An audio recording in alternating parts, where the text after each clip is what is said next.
Morning dear students, let us continue our chapter number 12, sound.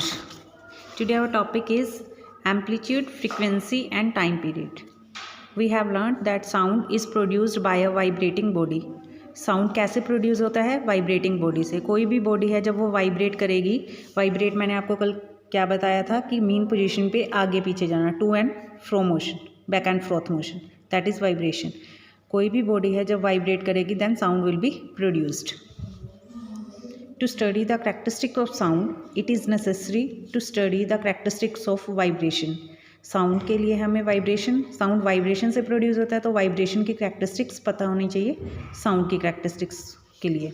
You have already learned that the to and fro motion of an object is called vibratory motion or oscillatory motion or simply an oscillation. Back and forth motion, to and fro motion, इसको हम क्या बोलते हैं? Oscillation भी बोलते हैं और vibration भी बोलते हैं. The three most important characteristic of sound या of oscillations are frequency, amplitude and time period. One by one discuss करेंगे हम. First of all frequency. What is frequency? It is the number of oscillation और vibrations made by a vibrating body in 1 second. यानी कि 1 second में जितनी बारी ये vibrate हो रही है, ठीक है. यानी कि ये मीन पोजीशन यहाँ से आगे गया, फिर पीछे आया पार्टिकल और फिर मीन पे आया, तो वहाँ पे वो एक वाइब्रेशन कंप्लीट होती है. आगे जाके पीछे जाके वापस मीन पे आना, दैट इज़ 1 वाइब्रेशन या 1 ऑसिलेशन. और 1 सेकेंड में number of many times that will be going forward and backward, ठीक है. 1 सेकेंड में जितनी बारी वो आगे पीछे जाता है, जितनी वाइब्रेशंस ऑसिलेशन कंप्लीट करता है, that is called its frequency. 1 second में 10 बार आगे पीछे जा रही है, 20 बार जा रहा है, वो उसकी फ्रीक्वेंसी है. इसके ऐसा यूनिट है हर्ट्ज. हर्ट्ज HZ से डिनोट करते हैं हम, और ऐसा यूनिट क्या है उसके? Hertz.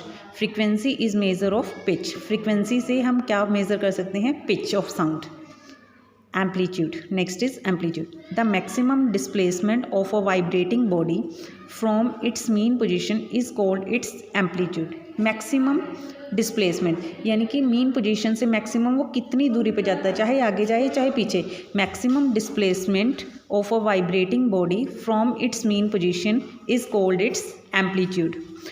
Amplitude is measure of loudness of a sound. Amplitude से हम क्या पता लग कर सकते हैं? साउंड की लाउडनेस का. Next is time period. The time taken by a vibrating body to complete 1 oscillation is called its time period. यानी कि एक ऑसिलेशन को कंप्लीट करने के लिए वाइब्रेटिंग बॉडी को कितना टाइम लगा, that is called its time period. I am repeating this 3 terms. What is frequency? 1 second के अंदर जितने बारी ऑसिलेशन हो जाए, ठीक है, दैट इज़ फ्रीक्वेंसी. एम्पलीट्यूड क्या होती है? मैक्सिमम डिस्प्लेसमेंट, चाहे वो फॉरवर्ड डायरेक्शन में हो चाहे बैकवर्ड डायरेक्शन में, that is called its amplitude. Time period क्या है? एक ऑसिलेशन मतलब मीन से आगे गया, मीन फिर पीछे गया, तो उसके लिए उसको जितना टाइम लगा that is called its time period. Clear? Next is characteristics of sound. Sound की कैरेक्टरिस्टिक कौन कौन सी हैं? Sound has 3 basic characteristic: pitch, loudness and quality. Let us discuss them one by one. What is pitch? Pitch is the shrillness of sound. Pitch क्या होती है? मतलब कितनी तीखी है, कितनी मोटी है, वो बोलते हैं, उसको पिच बोलते हैं साउंड की. It helps us in distinguish a shrill sound from a grave और हार्श साउंड. मतलब पिच से हम क्या डिस्टिंग्विश कर सकते हैं? आवाज़ तीखी है या होआर्स है. जैसे गर्ल्स की साउंड क्या होती है? वो श्रिल होती है, और बॉयज़ की ग्रेव होती है या होआर्स होती है. Let us study some example to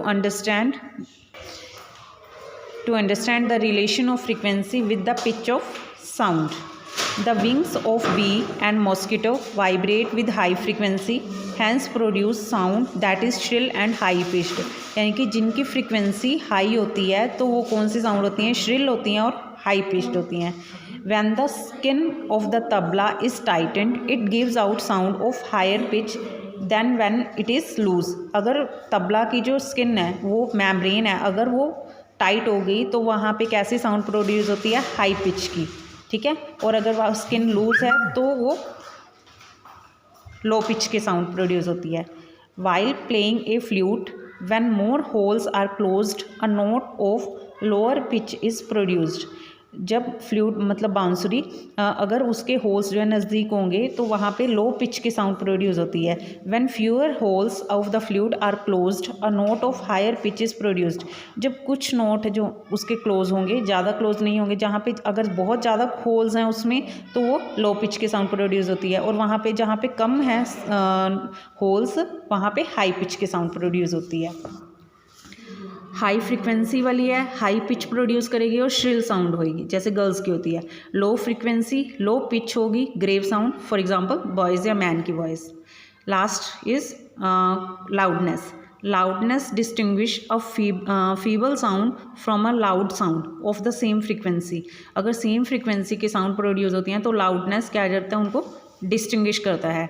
loudness of sound depend on it's amplitude. Loud sound is produced when the amplitude of the sound produced by a vibrating body is large. Amplitude देखिए यहाँ पे ये दो waves हैं, ये छोटी wave बनी हुई है मतलब और ये बड़ी है। यहाँ पे जिसकी वेव बड़ी है यहाँ पे लार्ज एम्पलीट्यूड है, ये ऊपर वाली में एम्पलीट्यूड छोटा है, ठीक है। ये जो हाइट से बना रखी है यहाँ पे लार्ज एम्पलीट्यूड है। लार्ज एम्पलीट्यूड मतलब वो लाउड साउंड प्रोड्यूस करता है। हाई एम्पलीट्यूड मतलब लाउड साउंड और लो एम्पलीट्यूड मतलब सॉफ्ट साउंड, ठीक है। Loudness of sound is expressed in decibel. ऐसा यूनिट लाउडनेस के क्या है, डेसिबल, डीबी से डिनोट करते हैं। Next is difference between loudness and pitch. Loudness और पिच में डिफरेंस है। It depends on the amplitude of a vibrating body. Loudness किस पे डिपेंड करती है, एम्पलीट्यूड पे, और पिच किस पे डिपेंड करती है, फ्रीक्वेंसी पे। It does not change with the frequency. Frequency की इस पर कोई इफेक्ट नहीं होता, it changes with frequency. It is determined by the sound amount of sound energy received by the year in unit time.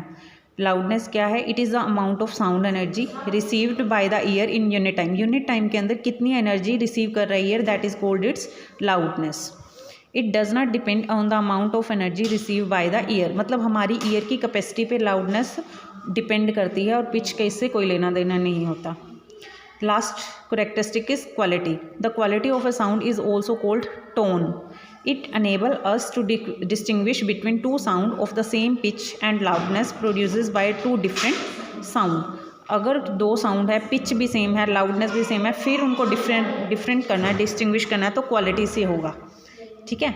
This is last characteristic of sound, quality. I think it's enough for today. Thank you. Have a nice day.